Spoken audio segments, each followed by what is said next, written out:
สีนี้งามที่หลายเท่าไหร่26 นายดีอีก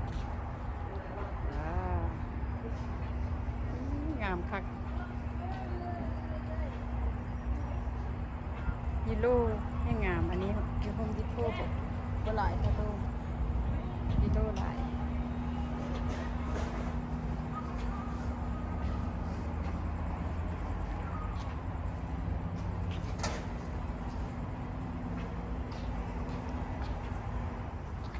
นี่ว่าบ่หลายสันยูนอกพี่มันหลายเจ้าโซไว้นอกฮัดตัวงามคักดอกไม้เยี่ยมมางามคักดอกอันนี้มันออกตะยามนี่จากน้อยมันก็ตาย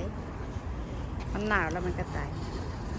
แต่ว่าบัดเนี้ยฮอดยามนี่มันก็พุ่งมาใหม่ปลูกเท่าเดียวแล้วก็แล้วไม่ได้ปลูกหลายเทื่อโอ้ดีเลยนี่เป็นงามขนาดว้าวสีเหลืองงามคักงามเน่ผมสิมีหลายสีนะสีเหลืองสีขาวว้าวงามดีหลายมาพี่ละนี่สีนี้ก็งามสีมันจะก็มันมีสีเหลืองแล้วก็สีเพอร์โป้ครับเนาะ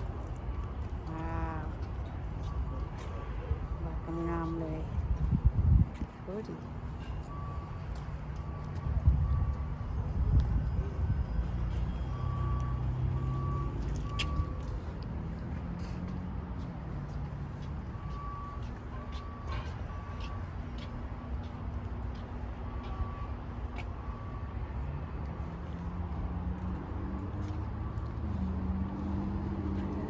ก็งามดีเลย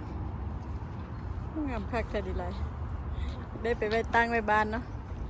ที่บ้านมี2 เตาละว้าว this one beautiful คักหลายทำกิน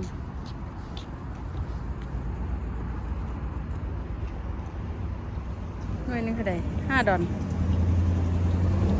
$5$5ดีได้$5